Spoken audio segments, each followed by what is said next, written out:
Donald Trump's relentless attacks on immigrants and related lies and conspiracies are best thought of as not really about immigration. Trump and his allies are weaponizing the issue to stoke divides and energize the MAGA base, but also to lay the groundwork to undermine trust in our democracy and our electoral process. For example, the right-wing mainstreaming of the white nationalist Great Replacement theory seeks to promote the idea that brown people, in concert with Jews, are coming to America to take power from white real Americans. It's not only a dangerous assertion, as seen in horrific acts of domestic terrorism in places such as Charlottesville and Pittsburgh, but also lays the groundwork to argue that the results can't be trusted should Trump lose the election.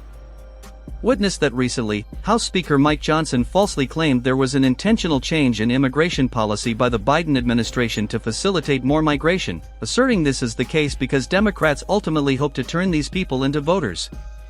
Arizona Senate candidate Kari Lake claimed in an interview that her opponent, Representative Ruben Gallego, wants to give 9 to 12 million people who poured in illegally who have invaded our country the ability to vote. He wants them all to vote.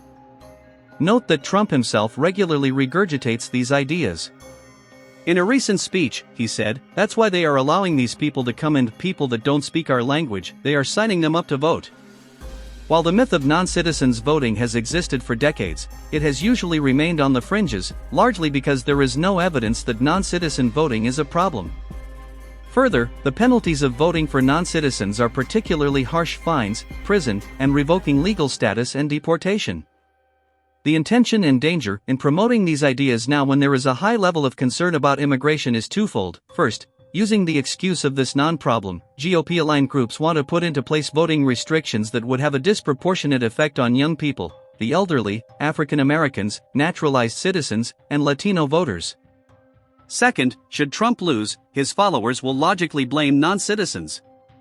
The replacement theory and fake non-citizen voting concerns help lay the groundwork for delegitimizing the democratic process, promoting the lie that elections are rigged and bolstering the false grievance of MAGA supporters that the only way to address a supposedly corrupt democratic process is through political violence.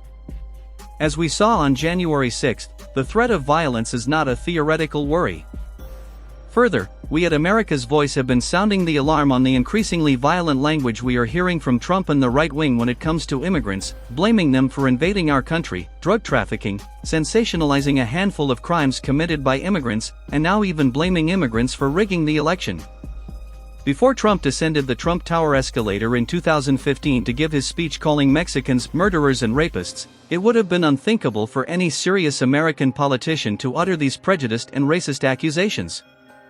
Fast forward 9 years, and Trump is running on a dark and dystopian view of immigrants in America, such as his new border bloodbath phrase, and most of his party is following suit. The normalization and acceptance of these ideas are beyond troubling. These lies to set up a pretext for delegitimizing elections are part of the larger political weaponization of immigration by Trump and his allies. As has been on display in recent months, their goal is not to tackle immigration policy or even advance hardline policies on border security.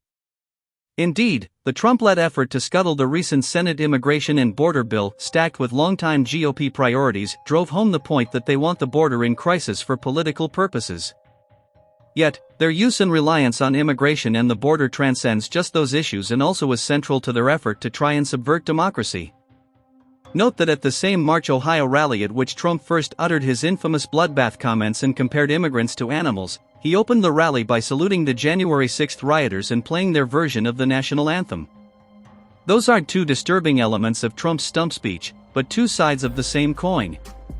While immigrants by now are accustomed to being the tip of the spear in the GOP's arsenal of attacks, let's be clear-eyed that the threat now is beyond harming immigrant communities or calling attention to the border. This is about using this issue as a tool to further Trump's political ambitions, even if that means suppressing the right to vote, undermining our election results, or stoking more political violence.